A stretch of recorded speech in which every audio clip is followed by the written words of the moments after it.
This is breaking news from the Las Vegas Review-Journal, sponsored by Michael Gaughan's South Point Hotel, Casino, and Spa.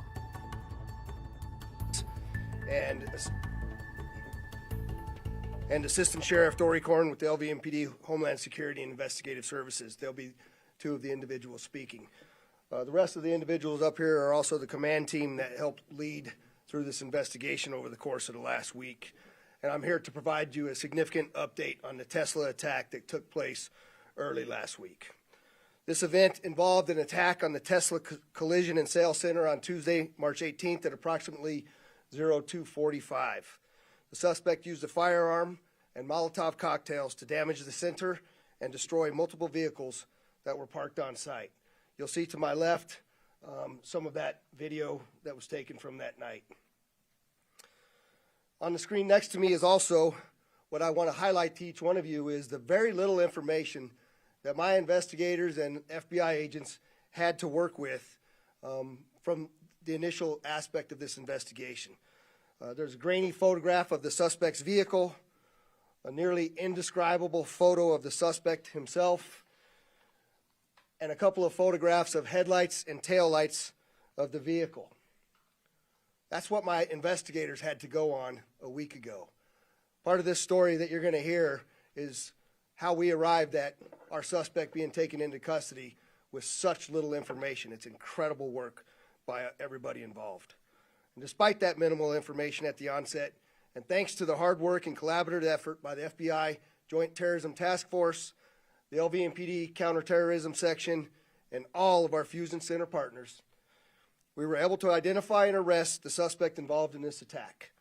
There's a couple social media photos that that have been circulated out there already. The suspect's name is Paul Kim, K-I-M. He's an Asian male adult, and he is 36 years of age. I'm going to transition now to Assistant Sheriff Dory Corn to explain to you exactly what happened over the course of this last week. Sheriff Corn. Thank you, Sheriff. Good morning. I'm Assistant Sheriff Dory Corn at the Las Vegas Metropolitan Police Department. I oversee our Homeland Security and Investigative Services group, which includes our counterterrorism section. I have the opportunity here to provide the details of the investigation, but there's no doubt this was a collaborative effort involving multiple agencies, numerous, actually hundreds of personnel that have been involved. Some of the key people, to include folks that are standing back here, like Lieutenant Rick Myers, who oversees our counterterrorism section, were instrumental. And because of all of their hard work, we were able to quickly identify and apprehend the Tesla firebombing suspect in record-breaking time. Based on the updated evidence that we now have a better understanding, a more comprehensive understanding of what actually happened. And I'm going to provide some details as we walk through a little bit of a timeline on what occurred and then what we know about the suspect now. So we'll begin with just talking about how the suspect arrived. He arrived east of the location in a vehicle, showed up in a black sedan just parked east of the Tesla Collision Center. You can see on this video clip here, we highlighted the area because it's at the top of your screen, and you'll be able to see the arrival of the vehicle. You'll be able to see that the vehicle comes in, originally driving westbound where you can see the headlights, and then turns around where you can see the taillights, and he reverses back into where he parks. The suspect then proceeds on foot and approaches the corner of the building. As you've seen before and as you've probably heard, and certainly as we're showing today, he attempted to mask his identity by wearing black attire, concealing his face, and wearing gloves. The suspect then began shooting the surveillance cameras with what appeared to be a rifle. You can see an image here of the suspect pointing the rifle towards a camera. At least 2 surveillance cameras were damaged by gunfire. And then upon shooting the cameras, the suspect proceeded to the front doors of the Tesla, and he began spray painting the words "resist" across the doors. I'll let this video play because you'll get a better shot of the suspect. You can see his description as he goes across the clear doors there, committing his act of crime.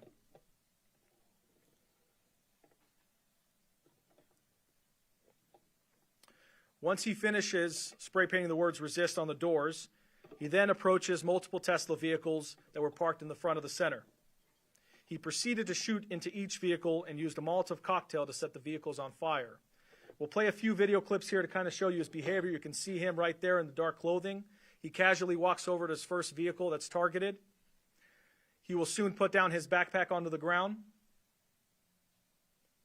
And then he transitions to the firearm, and you'll see him shoot into the vehicle. Once he shoots into the vehicle, he ends up going back from the vehicle to the bag and then back to the car, presumably picking up his item that he used to be able to firebomb the vehicle. We believe that was a Molotov cocktail, and you'll see in a moment here, the vehicle will ignite and ultimately fully engulf, causing severe damage.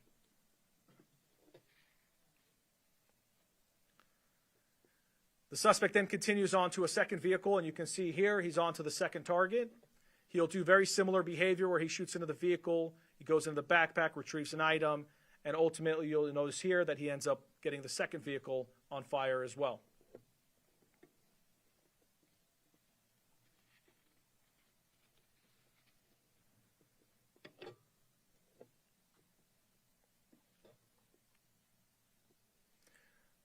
From there, he then proceeds to his third vehicle, repeats the same type of activity.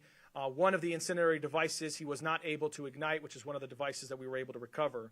But ultimately, 5 vehicles were damaged, to include 3 of which were fully destroyed. You can see images of the vehicles here. And then you'll see here a drone video. This is from our Skydio drone, being able to provide an overview of the damage as well. After this, the suspect then proceeds and flees east, gets in his vehicle, and leaves the area. As I mentioned earlier, this case has been worked around the clock, and Sheriff McMahill and Special Agent in Charge Spencer Evans have made it a top priority for our organization and put a tremendous amount of workforce behind it to make sure that this was dealt with in a quick manner. Because of that, in 8 days around the clock with our teams, we were able to identify the suspect's vehicle as a black Hyundai Elantra. You'll see a photo here. But what's important to point out here is that this was achieved through an exhaustive review of surveillance material, analytical data, and a canvas of over 700 locations across the valley, ultimately allowing us to piece together critical evidence with speed and precision. You can see on this image here, this is just one example of many where we're using the flock technologies to be able to identify the type of vehicle, including very specific features of the vehicle that build up into additional leads and ultimately get us to the point of identifying the suspect and his vehicle. As of now, a preliminary assessment, and we have a lot of data to go through and a lot of investigative work that needs to be followed up on, but a preliminary assessment of the suspect's social media activity indicates some very loose but self-proclaimed ties to the Communist Party USA social media group, as well as social media groups called Revolutionary Communist International, Hidden Palestine, Palestine Action, and a variety of other social media groups. That is part of our investigation, is to dig further into it and to be able to determine additional motive and other potential concerns. At this point in time, the suspect was placed immediately on 24/7 surveillance by our specialized units to ensure public safety and preserve evidence. Additional evidence was collected as we continued our investigation, and the suspect was ultimately arrested yesterday evening. A search warrant was then obtained and served by the LVMPD SWAT team, which is by far one of the best, if not the best, SWAT teams in the country. They were able to do that safely and quickly. And as a part of their operation, we were able to conduct searches of 2 vehicles linked to the suspect's apartment, and we were also able to collect a buccal swab for DNA to be able to compare that to the DNA that we recovered from the scene. Our searches revealed numerous items of interest to include multiple rifles, a shotgun, a handgun, and miscellaneous gun parts. You can see a photo to my left of some of the items that were recovered. We also were able to recover ammunition in multiple calibers to include the caliber that was used in the crime. We also recovered numerous electronic devices, which our partners at the FBI are quickly analyzing. We also recovered a black gun belt with a pouch that had pink paint residue on it. You can see a photo of that to my left, as well as a black backpack with pink paint, face masks, and other articles of clothing that are consistent with the suspect's description. We also recovered other key pieces of evidence that we're still evaluating at this time that do connect the suspect to this attack. Finally, I will also say about the search warrants, we were able to do a buccal swab. We were able to, our lab did an amazing job quickly collecting that evidence and analyzing it. They worked through the night, nonstop, late hours, because they know how important this case is to our community. and ultimately that DNA that was collected from our subject does match. It was a positive identification to the DNA that we collected on scene.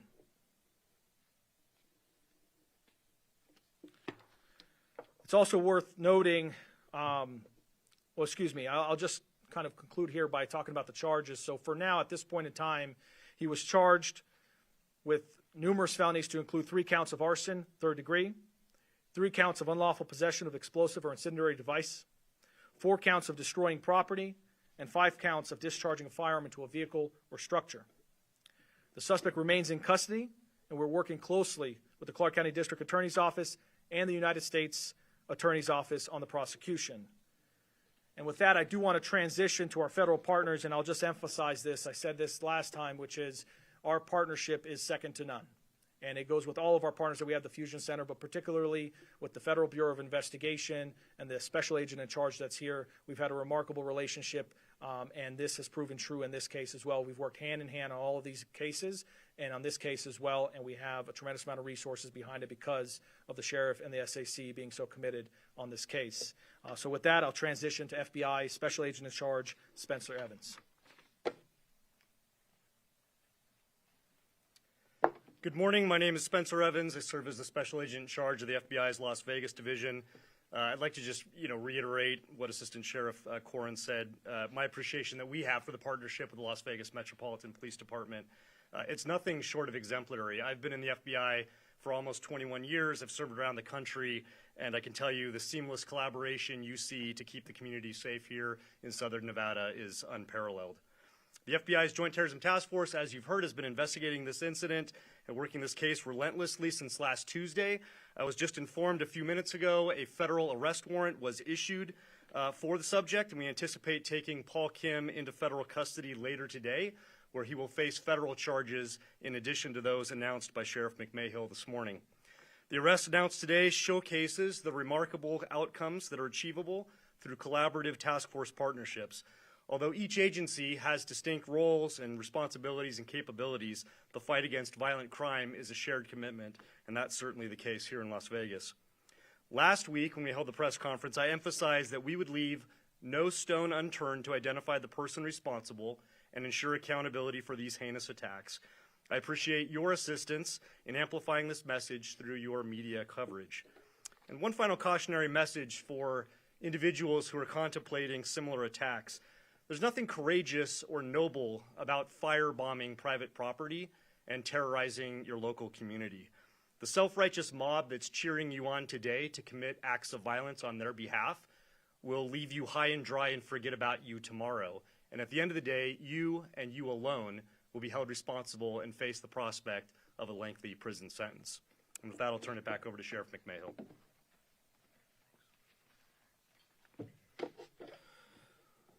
So I'd like to just give some final comments here and reassure the public that there's no ongoing threat related to the suspect in this attack. That said, we are actively working alongside the FBI to determine if there's any links between this incident and others occurring across our great country. As a precaution, we will continue our increased security efforts around Tesla-related locations, and as always, there's going to be zero tolerance in our community for acts of violence. I also would like to just take a second and highlight this response is I believe our counterterrorism capabilities are among the best in the world. That's all because of the partnerships between LVMPD, the FBI, ATF, DHS, and our other law enforcement partners. It's unmatched, as you've already heard. We had 13 agencies representing over 250 investigators, analysts, and specialists working this investigation. This unified approach is a cornerstone of our ability to respond quickly and effectively, and has proven instrumental in this investigation. And the last part of this I want to talk about, as I showed you at the very beginning, we had nothing to go on. And quite frankly, it was crossed my mind that this might be one of those cases that we may not be able to solve. And I've talked to so many of you here in our local media about my desire to become the most technologically advanced police department in the country. This case is not solved without the use of technology. The speed and success of the solve of this case are a direct result of hard work by the police department and the special agents in charge, the investigative specialists, and the analysts that all came together to work on this. But the technology is actually what helped solve this. In particular, I want to highlight a number of those technologies, which is our Flock license plate reader systems, which gave us our first clue, our Skydio drone technology, our digital forensics lab and all of the things that they do with cell phones and a number of other aspects of technology, the public safety cameras that we have deployed around our community, our ability to go in and scrub social media through the tools that are provided with technology, forensic analysis of DNA. Put the exclamation point on this case. His DNA matched what we took from the scene. And investigative genetic genealogy. I'd like to especially thank my Chief of Staff, Mike Gennaro, who's standing behind me here, who's been instrumental in identifying the needs of our organization for technology and helping us get it. And I'll wrap up before I take questions by simply saying thanks to all of you for taking the time to be here. And thank you again from me, Special Agent in Charge, to all of the folks that worked this case and from counterterrorism and law enforcement. They continue to work tirelessly on this case as we have a lot of things to continue to investigate to wrap up the loose ends. And it's a real testament to good old-fashioned police work that these men and women have done. So with that, I will take any questions. What I would ask of you, please identify who you are and who you're with, and then we'll go from there. Joe?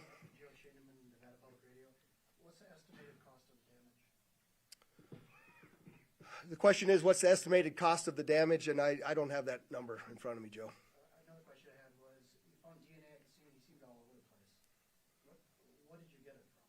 Did it spit somewhere? Or we got DNA. The question is, where did we get the DNA from at the scene? We got the DNA in multiple different locations, but as far as where we got it from, I'm not going to release that information as yet. Ma'am? Hello, I'm Tiffany Lane with Channel 3. Hi. Knowing that he has these different social media groups that he's part of, is there any belief that anybody else was part of this act, or are they encouraging people around the country to take part in these violent acts off of those groups that he's in? Yeah, so the question is, with all the groups that he's using on social media, do we believe that he's connected to a larger aspect of this in coordination in other locations in the country?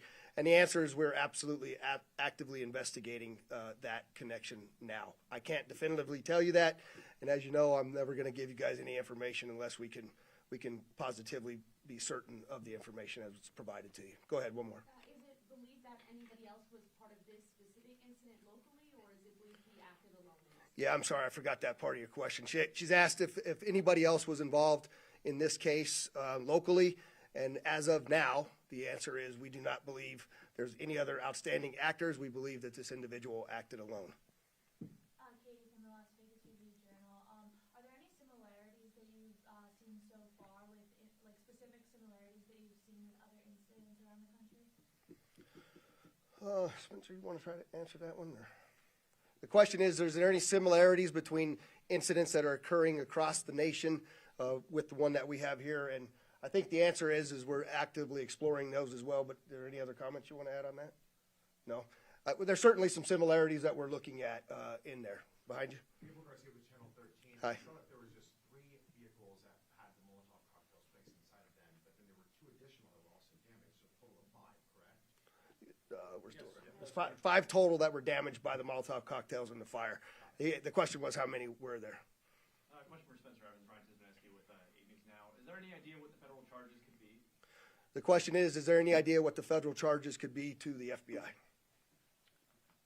Yeah, so I'll defer to the U.S. Attorney's Office that I think is going to be issuing a press statement later. But as of last night, they were contemplating federal arson charges in possession of a destructive device. you just received I didn't call on you, Joe. There was I think the lady behind you had a question first, and then I'll get back to you. I was going to ask about Same one? All right, we're back to you, Joe. Go ahead. You just received a Tesla truck, and Tesla also, Elon Musk also has boring tunnels here. First of all, I'm wondering if Metro's gotten any threats since the acceptance of that truck, and also Las Vegas Clark County Fire has been worried about access to the boring tunnels. Metro, I've heard, is also worried about that. I wonder if there is worry about potential attacks or incidences within those tunnels. So it's a very long question that Joe asked. He asked if we're worried about or received any threats because of the Tesla truck donation to Metro. I think that's kind of what you asked me, and the answer is we have not received those Tesla trucks yet. They are still in production, and no, I'm not worried about any threats to those trucks. The second question was there's also not only Tesla dealerships here, but there's also the boring tunnels that were done by Elon Musk. And are we worried about any safety or security threats to the boring tunnels? Is that accurate assessment? And we have been at a heightened level of security at all of those locations for the boring tunnel that are mostly along the Las Vegas Strip corridor as we speak. And we are continuing, Joe, to evaluate what the security posture looks like at all of those boring tunnel locations, and we'll continue to do so as we move forward. Last question. Can you also share where he was arrested? Was there any type of resistance, or did he say anything while the arrest was happening? The question is, can we share where he was arrested, and was there any resistance? There was no resistance. We were able to take him into custody without any real challenge, and we located him as he was leaving one of his work locations, or what we think is one of his work locations. So we'll release additional information on that as we get it, and if there's significant updates in regards to this, we'll come back before you. Again, I'd like to say thank you to all of you who started yelling at me. Sheriff Audrey Gutierrez with CBS News. Can you delve deeper into the investigative timeline, given that you had just a grainy surveillance pictures? At what point did the flock camera system pick up that license plate? And walk us through some of the 700 places that you guys ended up canvassing. Yeah, the question is can we walk you a little bit more in depth through the investigative timeline? I'll let Assistant Sheriff Korn give you a little bit more detail on that, but this investigation is open and active, and so we're releasing what we believe we can release without compromising our investigation. But Dory, you can comment a little bit more. Just to add a little bit of detail on the investigative process. So we used a variety of technologies. We featured one today that was instrumental, which you just mentioned, which is our the flock safety cameras. However, there's a variety of technologies that have been used on this case, as the sheriff mentioned earlier, everything from drone technologies to our social media research tools, our public safety camera network, and our Fusion Watch unit that works 24/7. All of that played a role into it. Ultimately, we talked about over 700 locations that were canvassed. And that is actually a testament of the public wanting to help us in solving this case, because these are private businesses or residences where they're willing to come forward and provide information, sometimes video information, sometimes other types of evidence. But the groundwork that was done by our personnel to go out and make contact with these various locations, identify what information was valuable and relevant to the case and what was not, and ultimately collect that information was unbelievable. And because of all of that, we were really effective in solving this case. And just the last point I say is even something as simple as that video camera that was provided from us, it was actually a cell phone camera footage of the initial incident that was provided by a citizen, really touches on the point of when we talk about see some, say something, and people reporting to the police right away, can really make a case. So it was collectively everything together. But with that, I do apologize. We do have still a lot to go through, so we'll provide more information, as the sheriff said, during a later time. Thank you. Thanks again for coming. I appreciate it. Do you think this is definitely something against Elon Musk if you have people positioned in his followers? You've been watching Breaking News from the Las Vegas Review-Journal, sponsored by Michael Gaughan's South Point Hotel, Casino, and Spa.